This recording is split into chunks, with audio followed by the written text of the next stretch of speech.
Welcome to the TIMFD podcast. Today is my favorite day is about appreciating every day as it comes, no matter what life throws at us. We hope that this podcast speaks to you, and if it does, please like, share, and comment. Now let's find out why today is our favorite day this week. Well, welcome back to Today is My Favorite Day. I'm here again with Brian Harner, author of The Diet Rebel. This is the book. This is what it looks like. I would encourage you to go out and get it on Amazon and where else? My website, Okay. Amazon, Barnes & Noble. Okay, cool. So we want to talk some more about, this is not a diet book. This is not but this is a how-to and a plan to take the weight off, to get healthy, and to just live a healthier lifestyle, right? Right. So you talk about something in chapter 2. It's called diet tyranny, and I'm going to use a quote, and I don't particularly care to quote this gentleman, but the road to tyranny, we must never forget, begins with the destruction of the truth, and that is Bill Clinton who said that amazingly. But talk about what is diet tyranny. Right. Diet tyranny is us really being stuck in this cycle of, we gain weight, then we decide we want to go on a diet to lose the weight. So we stick to the diet for a little while, and we torture ourselves, and we white knuckle it for a little while. We lose a few pounds, but because we're white knuckling it, because we're not really making true changes in our lives and lifestyle changes, and we haven't changed our mindset, we get tired of doing the diet, and then we get back we gain the weight back, sometimes a lot more than we lost, right? And then we go, okay, I gotta lose weight. So we pick a diet, go on the diet, and we just do this cycle over and over again. And it's like a hamster running on a wheel, and we're just stuck in this what I call diet tyranny, because we're trying to use these diets to lose weight, and we're kind of letting them control us. Right. Well, and I want to touch on that briefly. You talk about the various diets. You have stuff like paleo and keto and Weight Watchers and a whole bunch of programs out there, Beachbodies, I think. And so maybe you could give us some of the pros and cons, and why it gets back into that tyranny, why people just usually don't continue on. Right. Well, all these plans are great. They handle the mechanics of losing weight. The mechanics of losing weight is simple. Right. We talked about this the last episode, is that all it takes to lose weight is to consume less calories than we burn off. Right. And it's simple. It's just not easy. Right. Well, these diets attack that part. Okay. Like Weight Watchers gives you the number system. And if you stick to that number system, all it is a way to count calories for you. Mm-hmm. Right. And if you stick to it, you'll probably lose some pounds because of that. Same with Beachbody, same with most of them. Now, some of them get in. I talk about the grapefruit diet. Yeah, I saw that. Yes. Now, some of them are just trying to be magic pills. I mean, if you're not familiar with the grapefruit diet, there was a theory that drinking grapefruit will speed up your metabolism and burn off weight, and that's a myth. I think the Florida Citrus Commission put that out to sell more grapefruit. Maybe. No, maybe not. I made that up, so just. I don't want to denigrate the Florida Citrus Commission, but anyway. So there are good diet programs out there that are intended to help you lose weight by managing the calories for you, right? But very few of them deal with exercise, adding exercise to the program. Now, Beachbody does, but none of them that I'm aware of attack the mindset, right? Which is the secret to lasting weight loss. Yeah. So I want to touch real quickly. In the book I read, you said, do you have to exercise? And you said, no. But still, how are you going to burn the calories? Right. And so you do really, at some point in time, have to take up some sort of exercise. Well, Sam, I don't think you have to. Let me be clear. It makes it easier if you do, and less painful. If you exercise, and it will certainly speed up the process. But I'll give you an example of myself here. I was a runner. I still am a runner. I shouldn't do past tense, but when I when I started losing weight, that's when I got into running. Okay. And running actually allowed me to lose weight without dieting at all. Okay. Right? And here's what I mean. And in the book, I have the Diet Rebel formula, which is just a way to plug in the calories to figure out how many calories you should eat. Okay. Right? Okay. Based on your metabolism. So I plugged in my calories, and basically I could have, let's say, 2,500 calories that day. Okay. Right? Well, if I go out and run 3 miles, I'm going to be burning off 300 calories. Okay. Okay. That's kind of average numbers, but it held true to me. That's kind of trial and error. You have to figure that out for yourself because everybody's metabolism is slightly different. Well, if I wanted to lose weight, it takes 3,500 calories to lose a pound. Okay. So if you prorate that over a week, that's 500 calories a day. Okay. Okay. Right? So if I know that I can consume 2,500 calories without doing anything, right? Just if I stay in bed all day, right. I'm 250 pounds, it takes 10 calories per pound to maintain, right. to keep me alive, right? Even if I lay in bed all day, I can eat 2,500 calories, right? So if I want to lose a pound a week, I just cut that back to 2,000 calories. Okay. Well, now, if I throw in running and I run 3 miles and I burn off 300 calories during that running, right? That means now I'm burning off, with running and just living, 2,800 calories. Okay. So now I can eat 2,300 calories that day. Okay. And still lose that pound a week.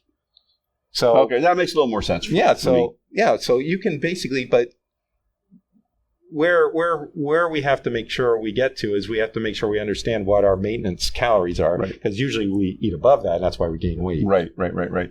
And so, if I were to start into this myself, you had, I think in the book I saw you had a 10-week or so walking, running chart. Right.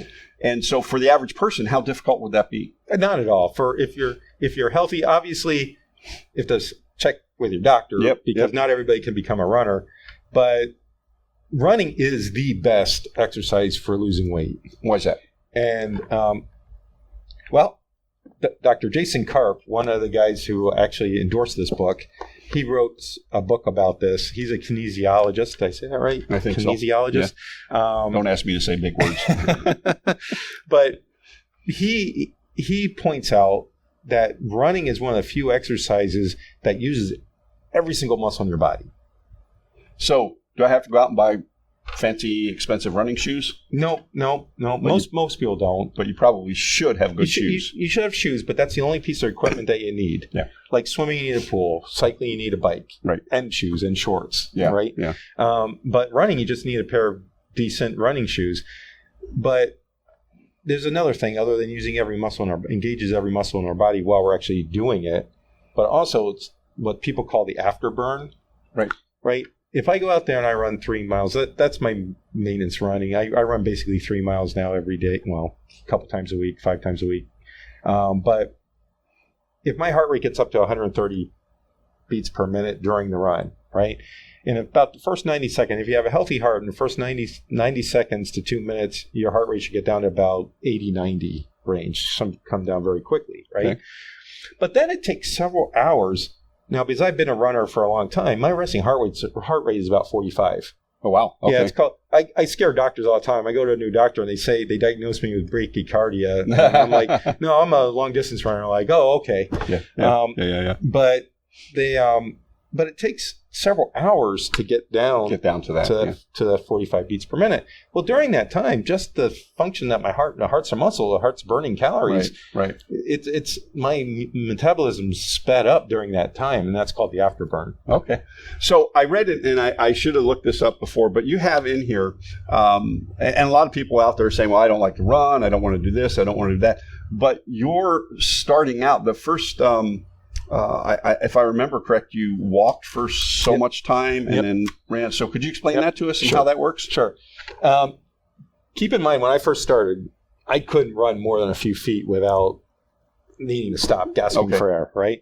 So this program, it's an adaptation of Bob Glover. I got to give credit where credit's due. Bob Glover wrote a book called The Runner's Handbook, and that's how I started. Over the years of my experience, though, I adapted this a little bit. more for me and my style to be a little bit easier than what he was for beginners. But yeah, this eases you into running. It's a program to get you to run from 0 to 20 minutes nonstop. Okay. And it's simple. The first week, you run 1 minute, walk 2 minutes, and do that for 7 sets. Okay. Okay, so your total exercise time's 21 minutes. The next week, it's run 2 minutes, walk 2 minutes for 5 times. So the total exercise times 20 minutes. Right. And it just builds from that. Then it goes, 3 to 2, 4 to 1, 5, whatever. And it eases our bodies into it in a slow manner and gets us used to doing it, building up our muscles. Because most people, when they go out there to run, make the same mistake I did. They go out there and they run as far as they can. And then the next day they go out and try to run like a minute further or 10 seconds farther or whatever, right? Right. And eventually you get to your body's limit and your body doesn't adapt. Doing this run-walk method, it allows our body to adapt. And you don't even have to do it. It's a 10-week program, but it could take 15 or 20 weeks to do it. Right. Because the point is, don't move on to the next week until your body's adapted to the previous week. Okay. And life happens. Like for me, when I was doing it, I broke a toe. Oh, my. Yeah. I stubbed my toe in my bed against my bedpost. Oh, no. Yeah. Ow. And that just hurts thinking about it. Yeah. And I had to take literally a couple-week break. Yeah. So there's no shame in taking longer than 10 weeks. The 10 week isn't a hard and fast thing. It can be if you diligent and your body responds, but we have to make sure that we give our body the time to respond. So what are some warning signs if somebody decides to take up the run walk? What are some of the warning signs people should look for? Well, probably number one for overweight folks like I was is shin splints. Okay. And shin splints is just tiny micro fractures in your shin. Very familiar with them. Yep. Generally, they're not a big deal, just a little painful, and stretching and rolling your muscles and building up your calves can really help with that. But if you get shin splints that, as you start running, get worse, you definitely should stop, take some time off, rest. Heal up. Google cures for shin splints because there's lots of theories and lots of different stretches and things you can do, and we don't have time to talk about all that now. But one of the things that you do cover and mention several times, and that is the warm up and the cool down times, and that's.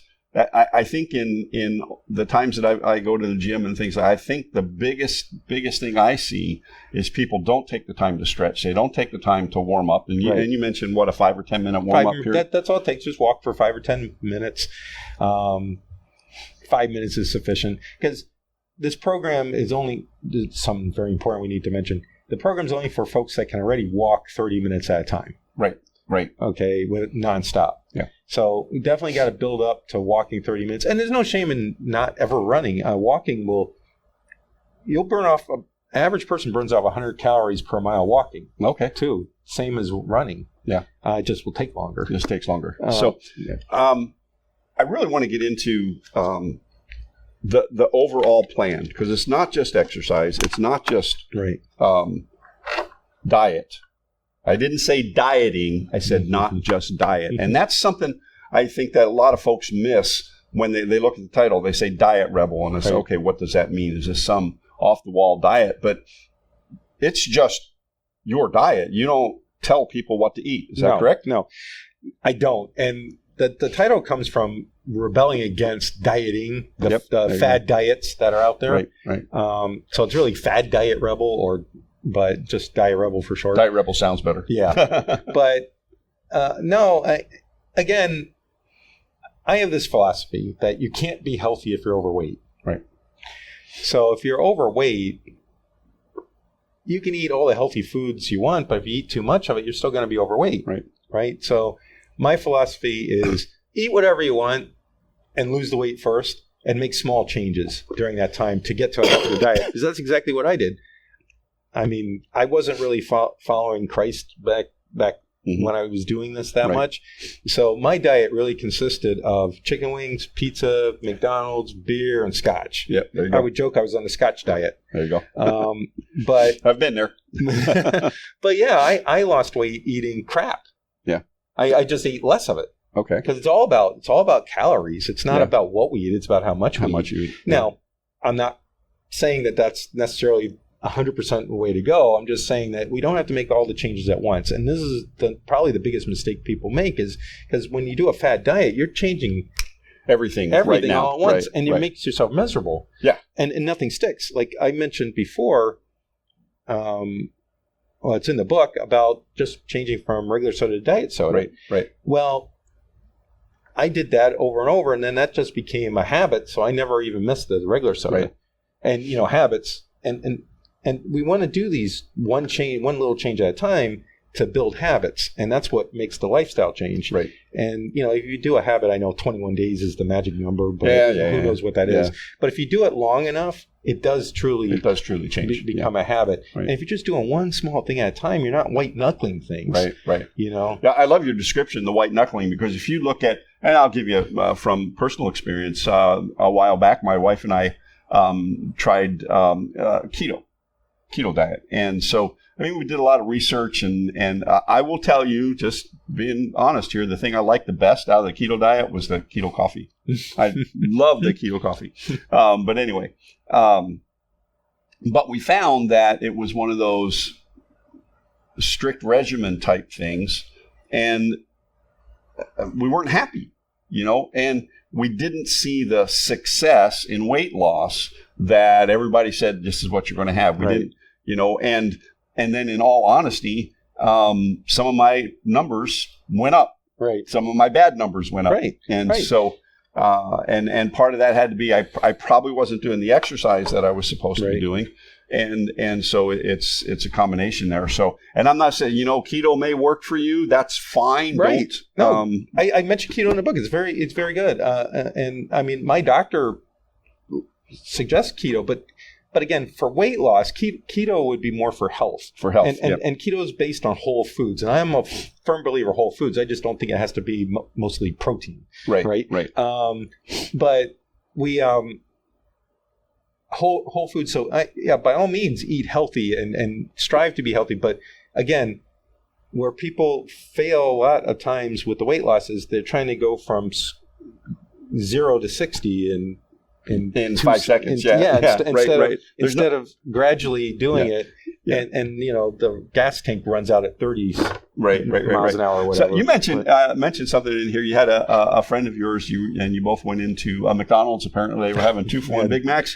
I have to ask you about that, and he challenged you. So what was the scoop on that? Well, my friend Jim, he was naturally thin and in shape, and he didn't work out or anything, but he's naturally thin, and I'm not a naturally thin guy. People accuse me of that after they saw the final results and I was running marathons and stuff. But so we went into McDonald's, and he challenged me to a bet that we could run we should run a 5K, and I should train for 3 months, and he won't train. Okay. And the bet was to see who could win. Okay. Well, we ended up not doing it, and he was gracious. He called it off. We called it off because I started training. I didn't do it the right way because I didn't know any better, and I got hurt. I hurt myself. Okay. Shin splints and knees. I just couldn't do it anymore. Right. So I knew the 3-month time frame wasn't going to work. So we he was gracious enough not to ridicule me and stuff. Okay. And we called it off. Interesting thing later, I moved away. This was in Washington, D.C. I moved away to Rochester and came back, and this was after my transformation. And I was at the peak of my fitness. Okay. And we ended up running a 5K together. Okay. And it was downtown D.C., and I lived in D.C., so I lived about 1.5 miles from the Capitol building. So I ran to the start of the race, which was down at the mall. Okay. I used the 5K as part of my long run. Okay. And I ran with him, and we ran about 2 miles together. And he's like, "Oh, Brian, you don't have to stay with me anymore." So then I just ran at my own pace, and of course beat him. Yep. And Jim, I'm sorry, I know you probably don't remember most of this stuff, but anyway, so then afterwards, I ran home, and that was the day I reminded him of the bet, because he did forget about it. You forgot about the bet. It took me about 10 years, but I did beat him. There you go. So all over a couple of Big Macs. All over a couple of Big Macs, yeah. And so in changing the habits, it's diet habits. It's right. What we eat, how much we eat, when we eat.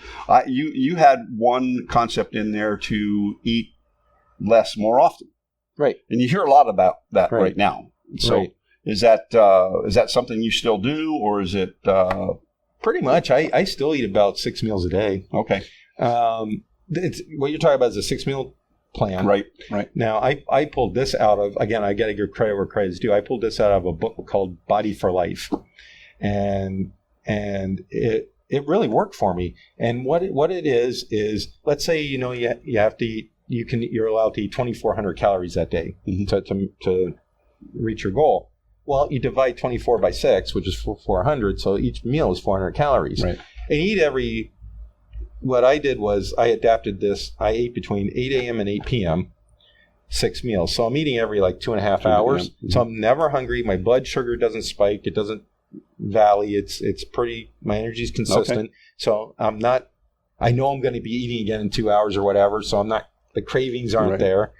And the intermittent fasting part about it for 12 hours overnight, intermittent fasting, I'm not an expert in it, but I do believe in intermittent fasting overnight and extending that. I think 12 hours is long enough. It worked for me. Okay. But that gives our body a chance then to recuperate, and especially if we want to lose weight, running before you eat then in the morning, or exercising before you eat in the morning, will allow us to go to our glycogen stores quicker and start burning fat. Okay. And that's what it's about. Yeah. Got to burn the fat. Yeah. So I've been talking with Brian Harner with the Diet Rebel. You can get this book on Amazon. This is really, really a good book. If you want to change your eating habits, change your exercise habits, this is not going to tell you how to diet. It's not going to tell you what foods to eat, what foods not to eat, but it is going to give you all the information you need to live a healthy lifestyle with proper exercise, proper diet, not dieting. And Brian, I want to thank you for being on the show. My pleasure. We enjoy having you around. Thank you for having me. And so as we close out today, I'd like to ask you, what is about today is your favorite day? Well, other than being alive, tonight is our first formal football practice for my son. Okay. So, I'm a coach of my son's football team, so I'm really looking forward to that. Awesome. So today I'm thankful that God, number one, kept me alive, gave me a son, and allows us to enjoy football. There you go. Today's my favorite day. There is so much out there to be thankful for, my friends. This has been Sam McEwen along with Brian Harner and the Diet Rebel. Thanks for watching. Today is my favorite day. Live intentionally. Be very, very blessed. Have a good day. Thank you for listening to TIMFD, Today is My Favorite Day. Views, comments, and opinions are those of the host and guest alone, and Dave and Sam are solely responsible for the content of this podcast. TIMFD is produced and directed by Alex Korn. Music is composed and performed by Chuck Fott. Thank you for listening. Have a great day, live intentionally, and be very blessed.